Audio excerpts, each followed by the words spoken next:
2025년에 말이죠. 어떤 은채굴 회사 주가가 무려 300%나 폭등했어요. 근데 진짜 이상한 건 전문가들은 이 회사 가치가 사실 반토막도 안 된다 이렇게 경고를 했다는 거죠. 이게 바로 헤클라 마이닝의 이야기인데요. 도대체 무슨 일이 있었던 건지 지금부터 같이 한번 파헤쳐보겠습니다. 2025년에요. 헤클라 마이닝은 주식시장의 완전 주인공이었죠. 투자자들 관심이 그냥 한 번에 쏠리니까 주가가 정말 말 그대로 로켓처럼 하늘로 솟구쳐버렸습니다. 네, 이거 잘못 보신 거 아니에요? 무려 300%. 1년 만에 회사 가치가 4배가 됐다는 소리거든요. 이건 시장을 그냥 통째로 뒤흔들어 놓은 그런 숫자였습니다. 이 상승세가 정말 드라마틱했어요. 보세요.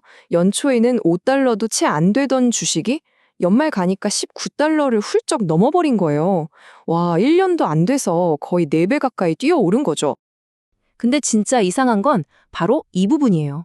아니, 시장은 이렇게 뜨겁게 열광하는데 왜 그 많은 전문가들은 아니야, 이 주식 가치는 그거 반도 안 돼 라고 경고를 했을까요? 바로 이 엄청난 역설. 이게 오늘 우리가 파헤쳐볼 이야기의 핵심입니다. 자, 그럼 우선 이 모든 열광의 배경부터 한번 살펴볼게요. 헤클라 주가를 이렇게까지 끌어올린 건요, 바로 2025년에 시장을 휩쓸었던 어마어마한 귀금속 붐이었습니다. 그때 시장 분위기가 어땠냐면요, 완전 귀금속 열풍이었어요. 은 가격이 2배 넘게 뛰고 금 가격도 막 폭등하고, 여기에다가 결정타로 미국 정부가 은을 핵심 광물로 딱 지정을 해버립니다. 이러니까 헤클라 같은 은채굴 회사들한테는 그냥 날개를 달아준 셈이었죠. 이런 시장 분위기에 힘입어서 헤클라 자체적으로도 투자자들이 할 만한 소식들을 계속 쏟아냈습니다. 시장이 도대체 왜 이렇게 헤클라랑 사랑에 빠졌는지 그 이유들을 지금부터 하나씩 짚어보죠. 우선 실적, 이거부터가 정말 놀랍습니다. 2025년 3분기, 그러니까 단 3개월 만에 4억 달러가 넘는 그야말로 기록적인 매출을 올렸어요. 회사가 얼마나 미친 듯이 성장하고 있었는지 보여주는 확실한 증거였죠.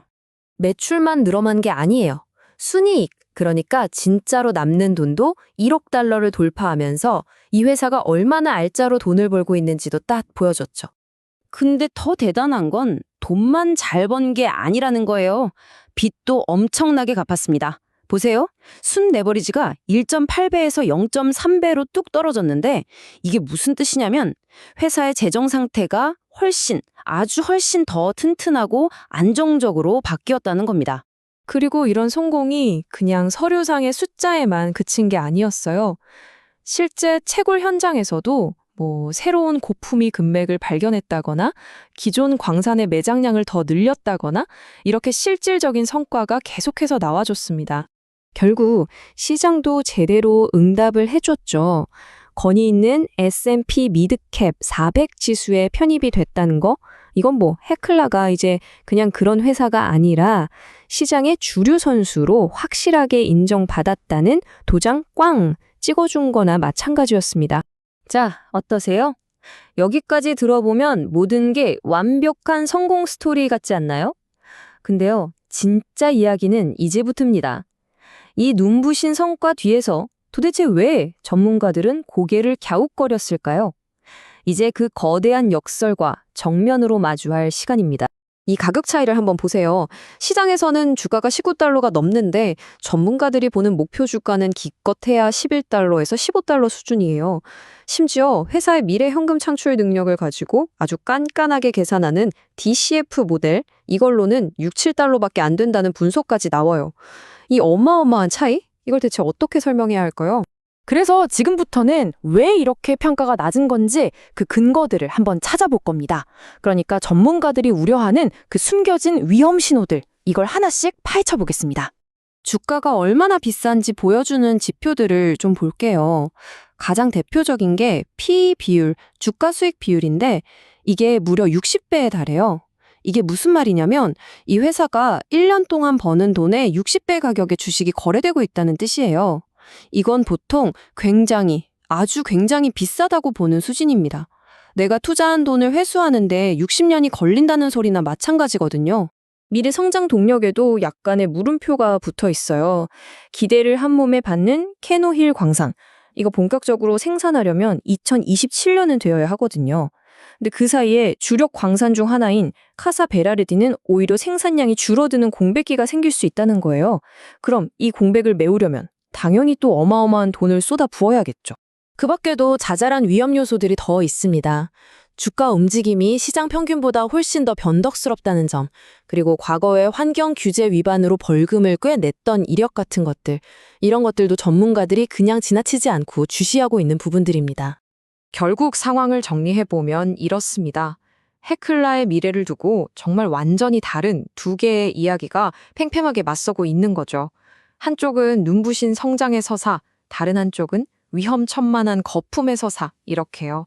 자, 주가가 더 오를 거라고 보는 쪽, 그러니까 강세론자들은요, 이 거대한 시대의 흐름이 모든 걸 압도할 거라고 믿습니다. 은 공급은 계속 부족하고 친환경 에너지나 AI 분야에서 은을 찾는 수요는 폭발하고 이런 거대한 파도 앞에서는 전통적인 기업 가치 평가 모델 같은 건 의미가 없어진다는 거죠. 반면에 주가가 떨어질 거라고 보는 약세론자들은 지금 이 열기가 비이성적이라고 딱 잘라 말합니다. 지금 이 높은 가격은 회사의 진짜 가치가 아니라 그냥 단기적인 투기 심리가 만든 거품일 뿐이라는 거예요. 채굴 산업이 원래 가지고 있는 위험이나 언제든 뒤집어질 수 있는 원자재 가격의 변동성, 이런 걸 다 무시한 아주 위험한 도박이라는 겁니다. 어떤 분석에서는 이 상황을 아주 날카롭게 꼬집는데요. 이런 말을 합니다. 이 300%의 급등이 사실은 더 깊은 구조적인 문제를 감추고 있는 데드캣 바운스는 아닐까? 데드캣 바운스라는 게 죽은 고양이도 아주 높은 데서 떨어뜨리면 한 번은 튀어오른다는 뜻이거든요. 즉, 이게 그냥 일시적인 반등에 불과한 건 아니냐는 거죠. 이게 바로 약세론자들이 가장 두려워하는 최악의 시나리오입니다. 자, 오늘 분석을 마무리하면서 마지막 질문을 던져보겠습니다. 과연 헤클라 마이닝은 전 세계적인 수요라는 거대한 파도에 제대로 올라탄 걸까요? 아니면 곧 터져버릴 시장의 거품 위에 아슬아슬하게 서 있는 걸까요? 이 완전히 상반된 두 이야기 속에서 과연 진실은 어디에 있을지 여러분도 한번 생각해 보시면 정말 흥미로울 것 같습니다.